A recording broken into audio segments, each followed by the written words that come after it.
Welcome back to Media Voices, ladies, gentlemen, everybody. This is the 6th episode in our Big Noises subseries, where we talk to some of the most explosive and interesting people in media. I'm Chris Sutcliffe. And I'm Peter Houston. And unfortunately, due to data scraping being ridiculous on this platform, we're going to have to limit the rate limit of what you can actually listen to. So you all have 60 seconds before we have to shut this down. You have reached the limit of your time with Media Voices. Please come back next week for another 60 seconds of all the news and views from the media world. That would make our job so much easier. That's a great idea. I mean, God, if we were doing the regular series of Media Voices, the entire episode would have been about Musk's absolute shit show this week. I have to say, these days, it would take me a long time to get anywhere near 600 tweets. I don't spend anywhere near the same time on it.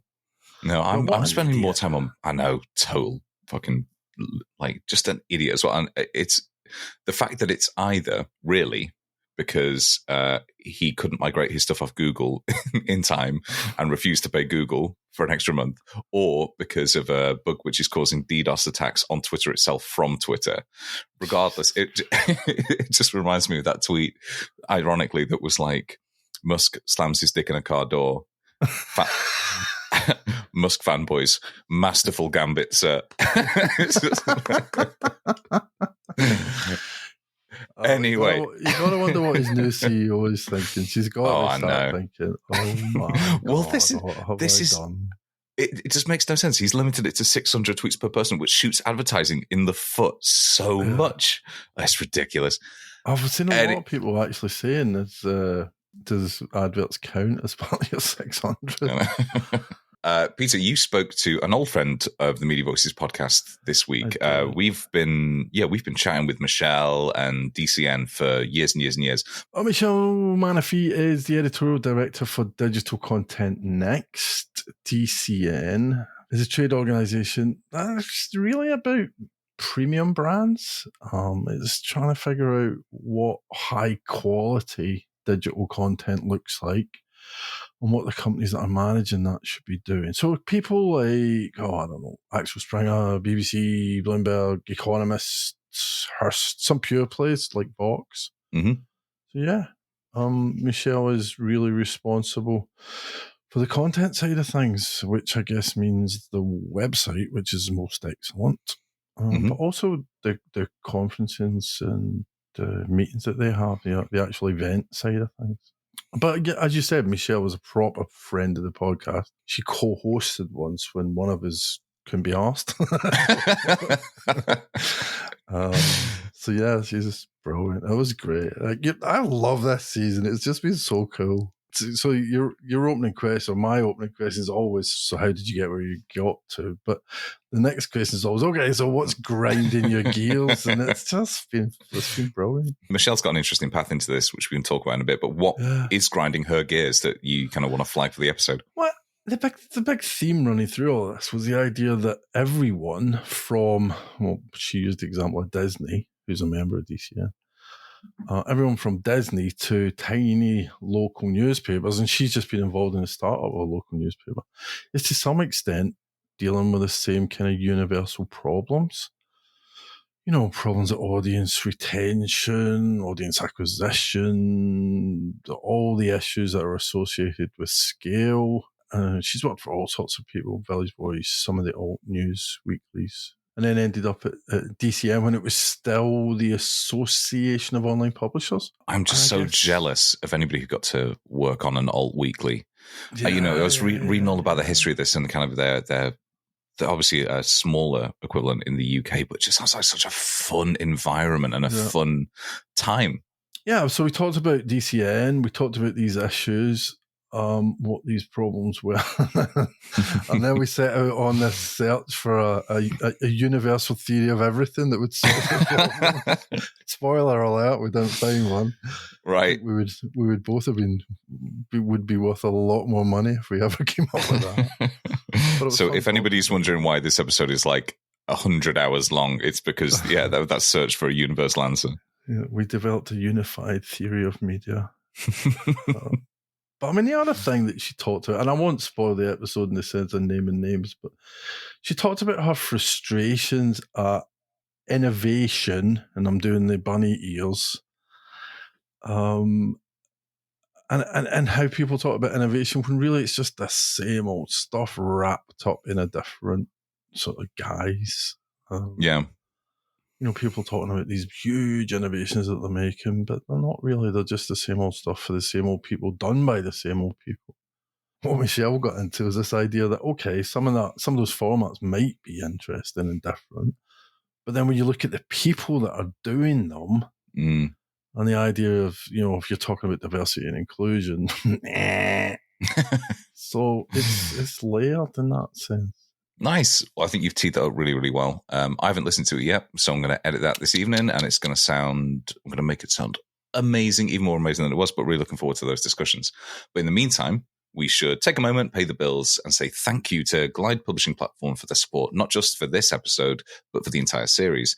So if you don't know them yet, they're a content management system for publishers, which means that you don't have to get involved in all the nitty gritty, really getting under the hood and tearing out wires and getting frustrated, having to spend time and money reinventing your CMS over and over and over again when new things get added to your tech stack and new platforms and APIs get involved. So Glide can do all that for you for publishers of all sizes, so you can just get on with actually running the site and doing the editorial. There's no need to get roped into building any of that. You can just use their cloud services and away you go. So if you want to know more, have a look at gpp.io, give them a check, and thank you again to Glide for their support this episode. I wonder if Elmo should be calling the Glide guys. I don't think at this point, he's got to be like, no, at this point, he's got to be like Howard Hughes, right? He's got to be like holed up in his penthouse, just like going absolutely berserk, pissing into like mason jars and just losing his mind. Awful. Well, how did you begin your interview with Michelle? I began my interview the way I always do. I asked Michelle how she got to be doing what she's doing right now.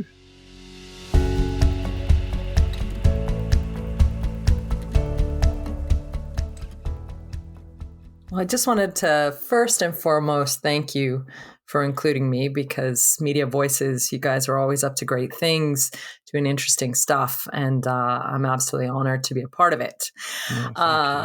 So, Michelle, who am I? All right. I went to university to be a journalist. I wanted to be a writer and realized that was absolute madness, because how can anyone pay the rent that way? So I said, I'll do the practical thing. I'll study journalism. As it turned out, that didn't work out quite the way I had planned. The internet came along and proceeded to transform literally everything I had been taught in school. So I just got fully caught in that tornado, tsunami, I don't know, pick your metaphor, Peter. Yeah. And I found that journalists kind of went two ways with it. They either ran for the hills and said, this is not right. This is not journalism. This is just weird, technology, and I want nothing to do with it. Or they said to themselves, hey, wait a minute, this is kind of cool. Like, could we do something new and interesting here? I mean, for me, Peter, just the simple ability to be able to fact check something through a database rather than a pile of books, right? Huge transformation. So anyway, long story short, I loved it. I loved the digital side. And as publications increasingly went online, I was your girl. Like, I was the one who was like, yeah, sure, let's build a CMS. Let's do this stuff. So along the way, I worked at a whole bunch of different kinds of publications, everything from like the alt weeklies, the news weeklies, to business magazines, books, B2B, but increasingly found my focus being on the evolution of digital and the impact on the media. So one day I'm at a conference, and Rafa Ali, who is the founder of Skift, he comes up to me and he says, "Hey, I heard about this job. It might be right for you," at this organization at the time called Online Publishers Association. And well, he was right. They were thinking about rebranding and were looking to increase their presence on social and with content, use the media and kind of create their own media outlet to support the business of digital media. And that's how I ended up at Digital Content Next. Well, so tell me a little bit about the mission now at Digital Content Next. So we are a membership organization.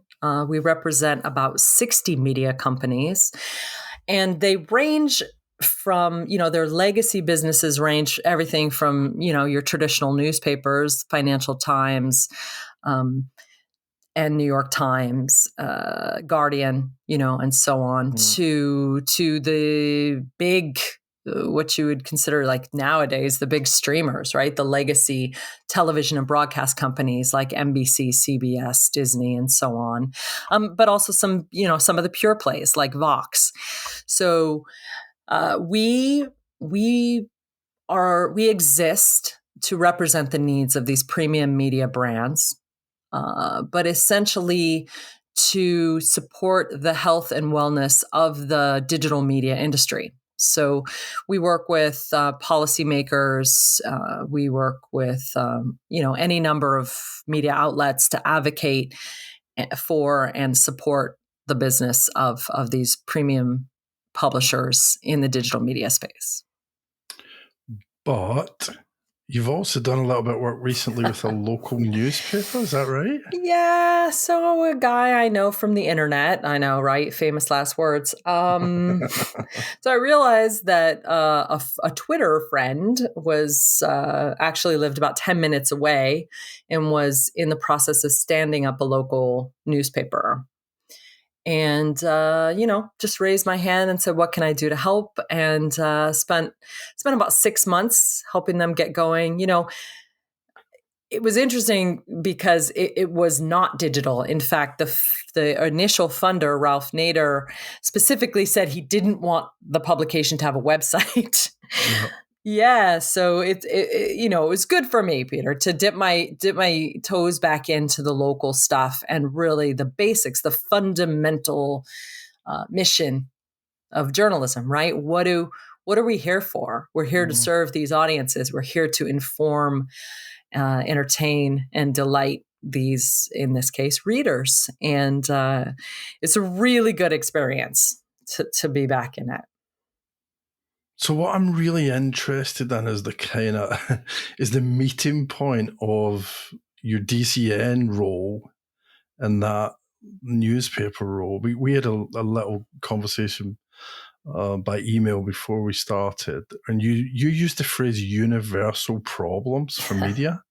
Well, one of the things that I see from the .org, right, from the org perspective, is that there's all these fragmented organizations out there that are representing very specific corners or niches of the media business. You've got your broadcast organization or your radio organization or your news organizations, right?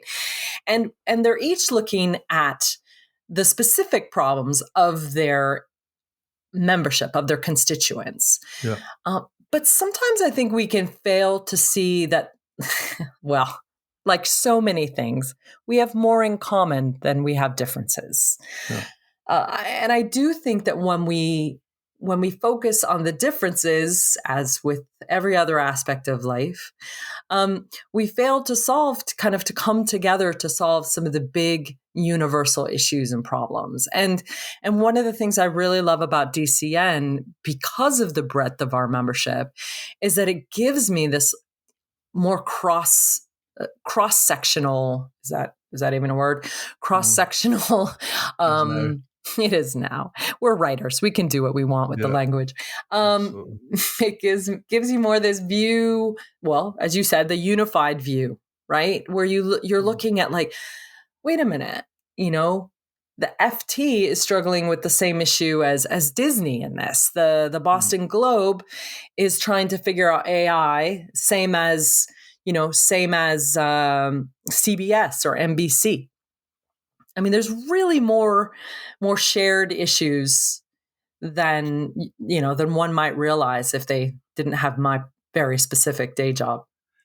So those issues, those shared issues, and this is the impossible question, but if you had to put them in a box, and I don't know, maybe there was 3 or 4 of them, what would they be? How would you identify those issues? Well, I would be delighted to put them in a box and then dump them in the ocean if I could. Is that an option? Because, all right. You'd probably be making way more money if you were to do Oh my gosh, I'd be the most popular girl in class for sure. Obviously, I mean, there's the obvious ones, right? I mean, revenue, money, right? Everybody is trying to figure out how to monetize this quality content, right? That we're making. We are investing great sums in creating quality information, quality entertainment, and we serve, universally do this to serve our audiences, right? But so money is always going to be the biggest problem. Yes, I'm capitalist. Okay, I admit it. But I mean, you're American. I mean, right? Americans. Yeesh. The next big one for me is definitely going to be technological disruption. And yeah, again, that's my sweet spot, but it has been unrelenting. And I think in the media business, if we're honest with ourselves, it has always been there. It's just the pace of technological innovation has accelerated. And now it's something that, like the paper that I helped stand up, they didn't even want to have a website. Well, of course you need a website. Of course you need to figure out how to meet your customers where they are. But, in the case of that paper, they have decades of experience from media organizations to look back on in ways to use technology in a constructive way to meet the reader's needs without undermining their entire business model in the process. I would say, other universal things kind of tie into both of those. The competition for talent, Peter. I mean, we, especially given the erosion of the business model, of the revenue, we're certainly not able to throw money at the problem. So across the board, how are we competing for talent to create content, but also to build this continually changing technological infrastructure that we need to be doing? And then, I mean, this is very much a DCN answer, but, regulation, global regulation is something that every media organization has to be thinking about. There is no such, I mean, we say local, but is anything local really? If a story is big enough, it doesn't matter who broke it. It ripples around the world. Yeah. So global is real. Regulation is a universal issue. If I can come back to a couple of those, the technological one is I think, you can argue with me here, I think the technology one is actually the thread that runs through all of this, from money to talent to regulation. It's all about technology, right? I mean, obviously within regulation, there are going to be issues that are not technological, but I honestly can't argue with you. Like we used to focus on our core strengths, right? Reporting and storytelling, whatever the medium, whether it was broadcast, whether it was a video or audio medium, a written medium. But now absolutely nothing is done without the consideration of that technological component. So you're absolutely right. And I think, for media organizations, we can no longer afford to be absent of technology. Yeah. We have to be engaged with it. And also the money and the talent thing, I think they sit very closely together, because you're right, we're on a hunt for talent, but actually media organizations used to be better at developing their own talent. And now I think maybe the money side of things makes that harder, or certainly gets deprioritized. Do you think that's true? I think, what I've noticed when I was young, being in the media was this kind of, it was so highly esteemed. It was it's sexy, right? Right. It was sexy. It was. and you saw, like I did anyway, just absolute, boatloads of trust fund kids from like the best universities, just fighting for these crap jobs. They paid terribly even then. Right. Well, that hasn't gotten any better. They still pay terribly. But I think the estimation of the craft has been, eroded. It isn't just money. I don't know that anyone ever did this for money. Money, money doesn't suck. But it used to be a cool thing to be a writer, to be a news person, to be a broadcaster, to be a filmmaker. And now I just see this vast dilution and erosion. It comes along with the technological piece, right? The level playing field that we were all so excited about, right? That means that we are set at, in many times, in many ways, an absolute level place with absolute garbage, or worse, fake, disinformation, misinformation, all level in the eyes of audiences. And of course, that's going to erode the value of this career, and you're just not going to be able to compete. And then when you look at technology, obviously money is a huge issue. How can you compete for talent, for the best coding talent, for the best developers without money? Yeah. So one of the things I'm interested in is how you have a conversation with one of your members who obviously do amazing stuff. The list of the membership list there is the brightest and the best in world media. But they still get stuff wrong. They still get involved in the, not necessarily fake news, but they certainly don't necessarily fact check as hard as they should. And sometimes they put cut and paste type stuff out just because it generates traffic. How do you have a conversation with people whose your job is to, as you put it, is to look after their health and wellness? How do you have a conversation with them to say, look, stop doing this?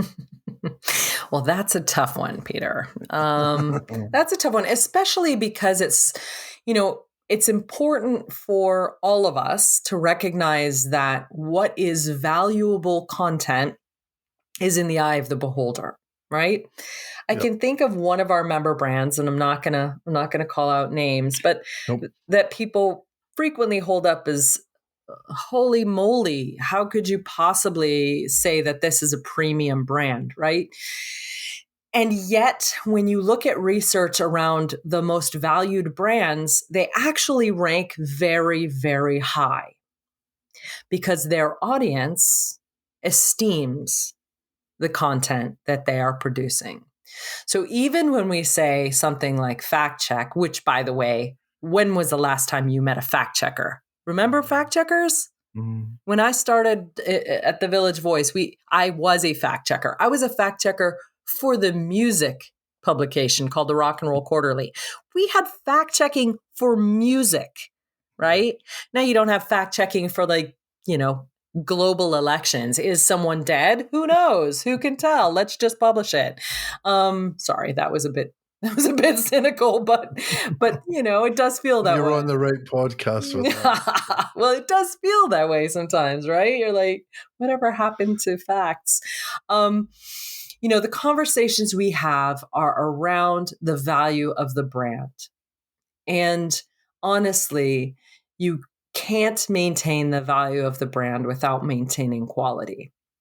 So we do continually reinforce the need to maintain audience trust and to that you can only attract attention and brand affinity through quality. So it's critical. We'll never stop saying it. Yeah. So is there any place where you think people like Disney or Condé Nast or the FT I don't know. I was going to say, have they got an advantage? But actually, that's not my point. Are the problems different in those big organizations at all? Or is it really just these universal problems? I think one of the things that I found really nice about DCN is that I've been able to see the big organizations provide and share their insights with the smaller ones. And we have worked with like the Knight Foundation in the past to bring in some smaller media organizations to be able to kind of rub elbows with organizations like Reuters, right? That have this massive technological Thomson Reuters, the huge technological wing, or the Washington Post that has, the Bezos technology infusion, right? Because obviously, the local paper just simply doesn't have that kind of money to throw into the development of their technology. But a lot of the lessons or a lot of the basics can be shared, right? So I love seeing those best practices shared. I mean, the reality is, the many of the fundamentals remain true across organizations of all size, right? Know your audience, know their niche, know your niche, serve your audience, their actual needs, provide value for people's attention. Yeah. Does it ever work the other way? Do the big guys get hints and tips from the small guys? Yes. Here's why. Because you see a Texas Tribune, and the Texas Tribune is just so agile and nimble and bold that they will take risks that you don't necessarily see at some of the bigs. And you definitely see it go both ways. Not as often, sure, but you see it. I think that idea of risk taking, not in the sense of crossing the road when there's traffic coming, but in the sense of, okay, we've never tried this before, but we're struggling in this particular area of our business. Let's take a risk. Let's try something we've never tried. We talked a little bit earlier about the idea of this kind of closed corporate mindset that doesn't like taking risks. Is that something that you would like to see change? Well, I think it's really interesting for us when you see some of the outsiders come into our business, right? And sometimes, it's a nightmare. You're like, really? Wow, no, that's not how journalism works, right? Sometimes you're like, wait, what are they doing over there? And it seems crazy. It seems completely mad. And then it works, or some aspect of it changes your thinking, changes your mind. And I do think, for me, that first wave of digital disruptors that now, oh no, their valuations were way excessive, right? Shocking. Like, who didn't notice that? Sincerely, when we look at the valuations of some of these digital upstarts, I'm like, for real? Like, I was tweeting at the time, like, what is this valuation based on, right? But despite my capitalist roots, Peter, there is more to learning. There is more to success, right? Than the simple valuation. And when we see some of the experiments, some of the risks, it's exciting that there's still people out there doing it, that there's still these startups that want to change things. I mean, some of the new ones, I can't say I don't feel that they're different enough, but yeah. I'm trying so hard not to name names. Semaphore. I'm going to say it. Semaphore. I just look at Semaphore and I'm like, what? How is anyone excited about this? Like, that's interesting. Heard of white guys saying the same things the white guys always say. Ooh, bold. Your pages look a little different. I'm sorry. Like, I'm exhausted by it. I think Semaphore is interesting in this sense for exactly the reason that you say it. It's come out of an established sort of setup or a couple of established setups and told a really interesting story about how it wants to be different. Whether it's actually delivering on that, I definitely wonder.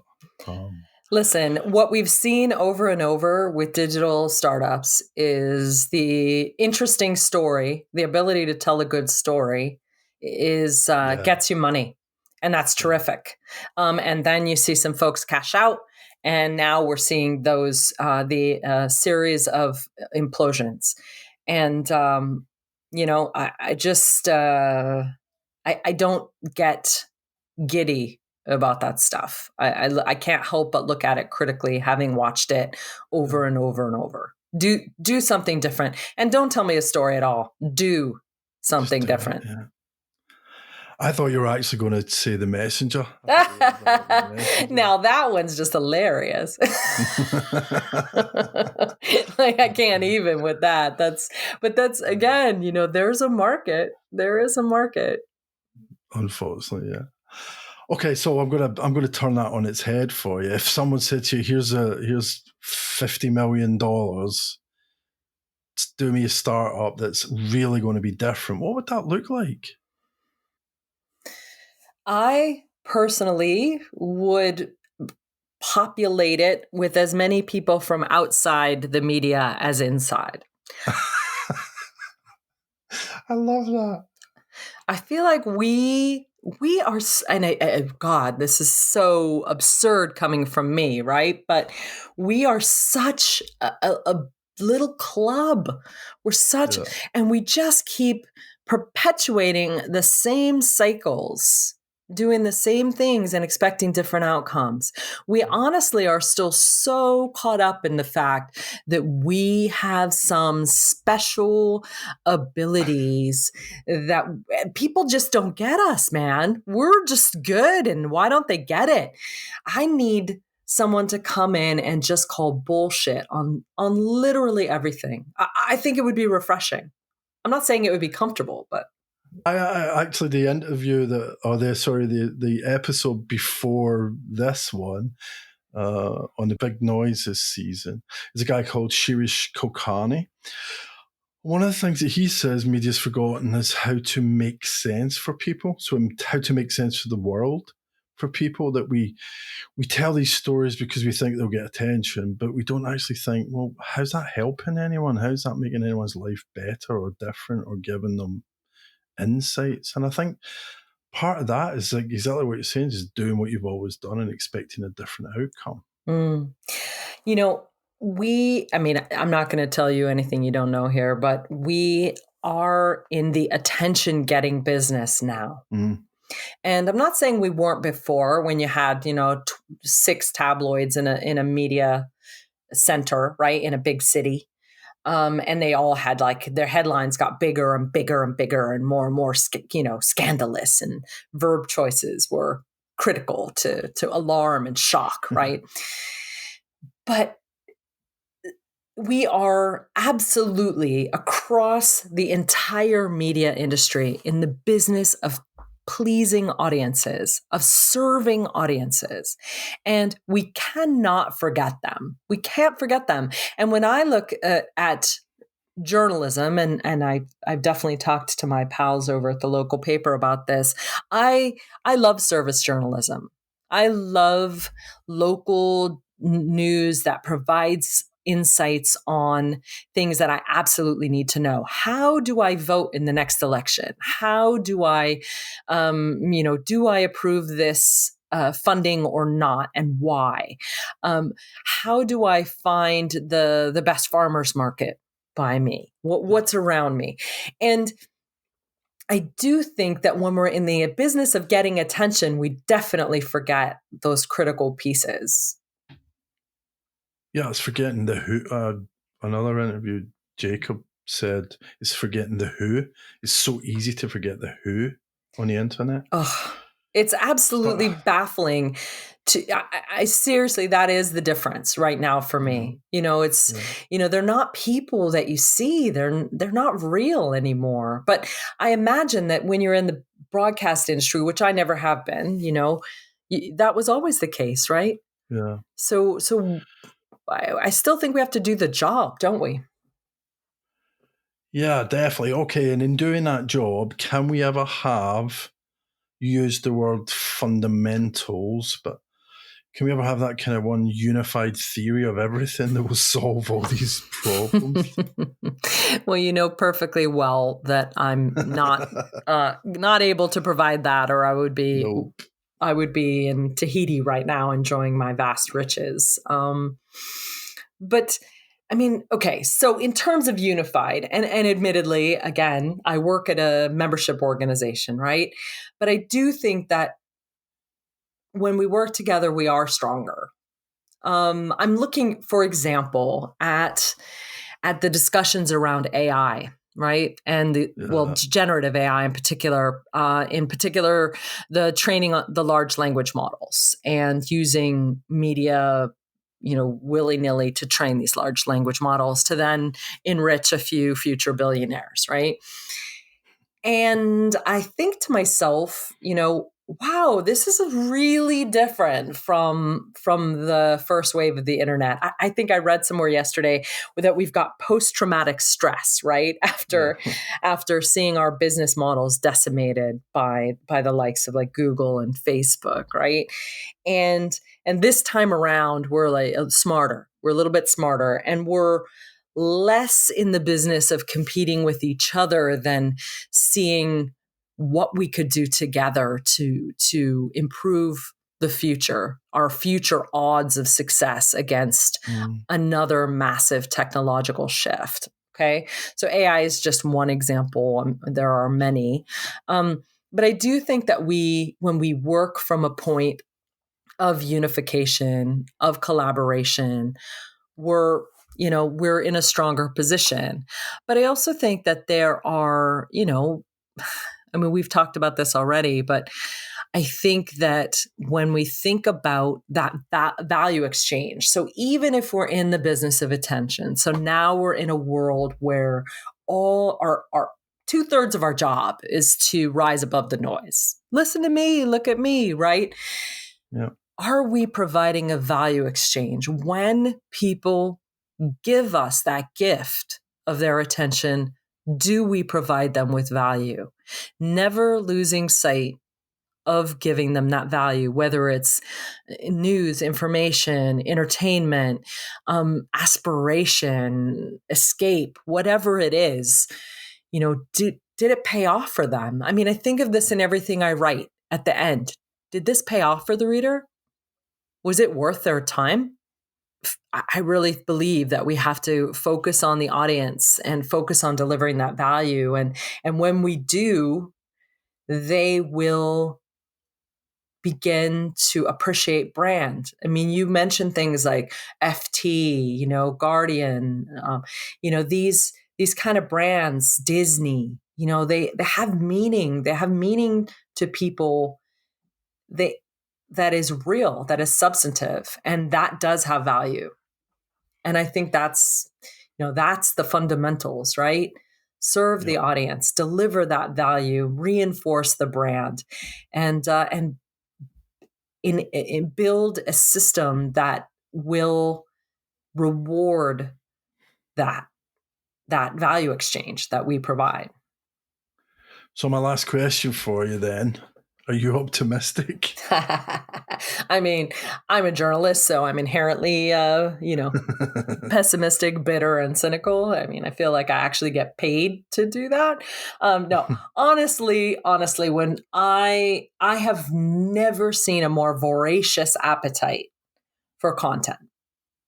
It is stunning to me, the quantities of information that people consume. It feels, when we talk about like always on, I mean, people are just constantly connected and consuming information. So despite the fact that much of that is not consumed directly from the creators, much of it is. That notion of creator has shifted, from media brand. It encompasses a great deal more than what I studied in journalism school, at this point. But I do think that people, they're consuming it, they value it, they pay for it. I realize, not enough and not everywhere. But I do believe that there is hope. So would I call it optimism? Perhaps not. But I would call it cautiously hopeful. Will do. What a wonderful way to end a Friday afternoon. Well, absolute delight to speak with you. Thank you so much. Thank you. I love a good conversation about this business that we love.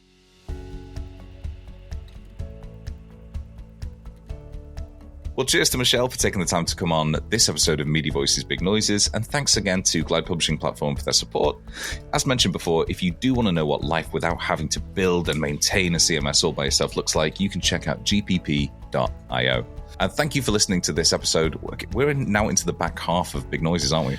Yeah, we're halfway there. Ooh, living on a prayer. Yeah, we could just do a karaoke special for the final episode series. Oh, that'd be cool. Yeah. We could get people to write in and choose songs that we had to destroy. Oh, yeah, like the karaoke thing where we changed the lyrics to be about the media. Love it. Copyright struck immediately. I can see a Christmas special coming on.